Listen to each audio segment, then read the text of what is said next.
je vais vous rappeler une petite parenthèse sur l'histoire. Charles Martel, en 732, il affronta les Arabes et l'armée à Omeyyade. Ce dernier, d'Abdelrahman, en effet, les Arabes occupaient la péninsule ibérique et poursuivaient leurs avancées vers le nord des Pyrénées. À partir de 725, ayant déjà le Languedoc, ils mettèrent à feu et à sac la ville d'Autun. Fin de parenthèse. Aujourd'hui, pour le présent, une citation du Premier ministre turc Tayyip Erdogan. Les mosquées sont nos casernes, les citoyens nos soldats, les coupoles nos casques, les minarets nos baïonnettes.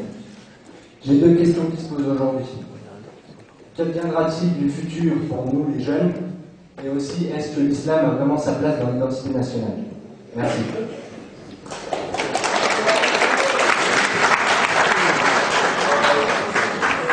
Est-ce que vous pouvez juste vous présenter, monsieur, lire ce que vous faites? Vous êtes étudiant, j'ai pas entendu votre présentation.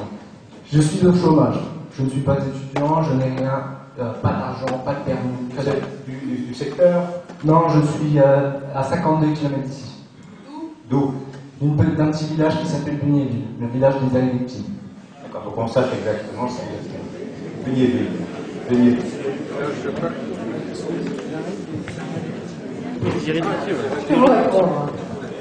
Je vais vous répondre parce que vous êtes jeune, vous avez 19 ans, et j'ai entendu l'histoire que vous avez déroulée, qui est notre histoire de France, et qui pourrait être aussi l'histoire napoléonienne, parce que nous aussi, nous avons eu des conquêtes à travers notre histoire. Mal fini. Et à travers votre question se pose aussi l'espérance pour les jeunes de vivre ensemble. Alors, ce qui est terrible, vous savez, moi, votre question m'interpelle parce que lorsque je vais dans les quartiers, ce qu'on appelle les quartiers sensibles,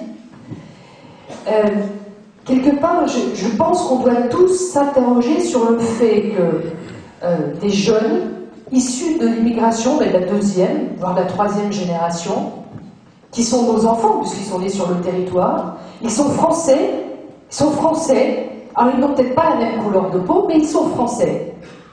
Et on ne les sent pas, et ils ne se sentent pas appartenir à la République ou à l'identité nationale. On sent leur trouble de ne pas aimer la France, comme certains ne savent plus d'où ils sont, c'est-à-dire ni plus français, ni pas français, ni pas de leur pays d'où viennent leurs parents.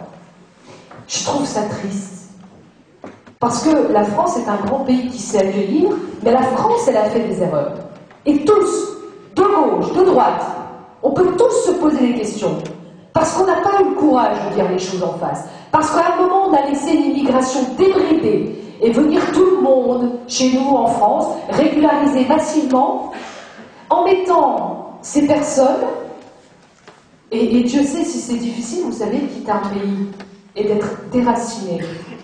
Mais on les a tous, paf, ghettoisés. Moi, je vous disais, je venais du Haut-du-Lièvre. À l'époque, quand j'étais petite, et monsieur, vous pouvez en témoigner, il y avait 4 familles africaines. 4. Dont une, d'ailleurs, est restée ma meilleure amie. Et je suis devenue d'abord vice-présidente à l'Assemblée nationale du groupe d'amitié France-Tchad. Et à mon deuxième mandat, je suis devenue présidente du groupe d'amitié France-Tchad.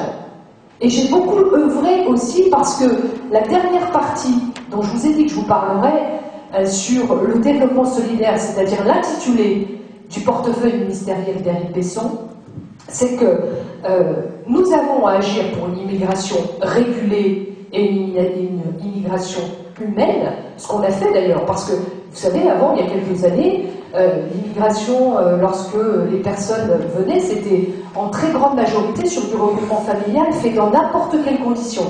On n'était pas obligé d'avoir un emploi, c'est-à-dire on n'était pas obligé d'avoir un revenu issu de son salaire, on n'était pas obligé d'avoir un logement décent pour recevoir sa famille, et on a mis en place des règles pour réguler tout ça, parce que vivre à 5 ou 6 dans un appartement à 2 pièces, ça ne pouvait pas être possible. Et on a concentré les mêmes personnes au même endroit. Et on a tous fait les mêmes erreurs. On n'a jamais voulu en parler.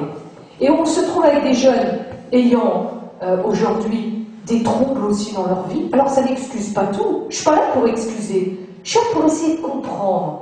Parce que je suis à la fois ministre de ce gouvernement, Je suis aussi un tout petit peu mère de famille, j'ai 3 enfants, et j'aime les gens, par définition, et tous.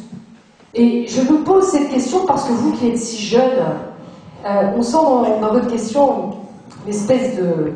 Voilà, de se dire, oui, mais l'islam ou pas l'islam, on voudrait qu'il n'y ait pas quelqu'un de supérieur à l'autre. C'est-à-dire qu'un pays, il se doit d'assimiler, même pas d'intégrer, d'assimiler. Alors à l'autre, de faire l'effort de cette assimilation. À l'autre aussi, de faire l'effort de comprendre que nos racines, qui viennent et qui sont les nôtres, nos racines françaises sont des racines judéo-chrétiennes.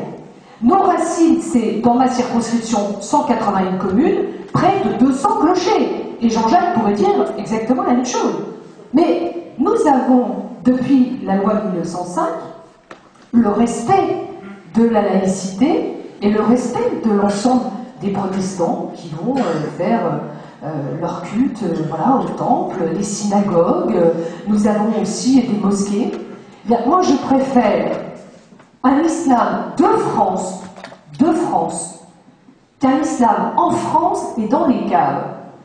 Alors, on a, depuis 2002, et Jean-Jacques, qui était avec moi dans cette majorité parlementaire, nous avons eu le courage d'assumer toutes ces règles. C'est-à-dire que maintenant, pour venir en France, on ne vient plus de n'importe quelle manière.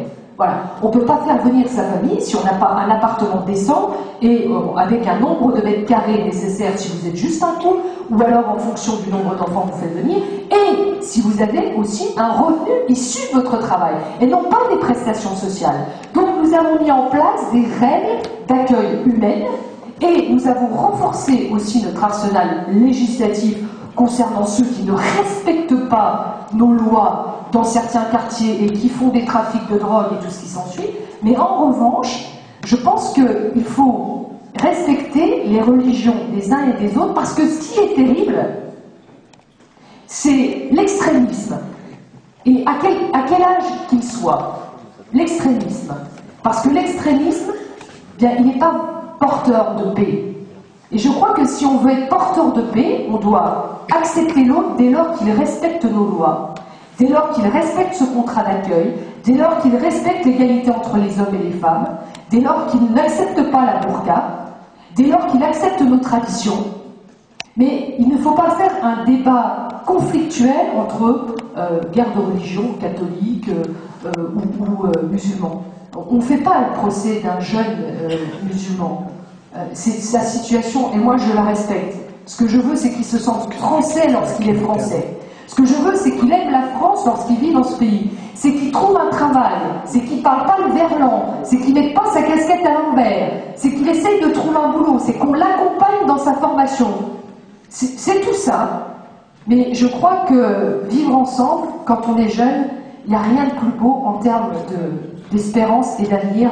Et la France, je le crois, avec ses traditions et avec ses lois, est un pays qui devrait vous permettre, jeune homme, de vivre bien. Et j'espère que vous trouverez une formation, mais que vous aurez surtout beaucoup d'espérance à découvrir l'autre. Parce que quand j'ai été vice-présidente du groupe d'amitié France-Tchad, et que je me suis rendue au Tchad, et parce qu'à travers cet intitulé de développement solidaire, Éric Besson a un budget de 50 millions d'euros qui aide au développement dans ces pays. Parce que ceux qui viennent chez nous, au détriment souvent de leur vie, ils le font en désespoir de cause. Et quand je me suis rendue au Tchad, je me suis dit, mais je me suis même posé la question si j'allais encore croire en Dieu, tellement ce que j'avais vu me semblait hallucinant de pauvreté, avec tous ces gamins petits. Alors, notre rôle aussi, du pays des droits de l'homme, c'est d'aider ceux qui vivent dans ces pays-là à pouvoir se développer, parce que quand vous êtes en situation d'immigration, vous avez à la fois le poids du déracinement et le poids de se dire comment je vais pouvoir m'assimiler.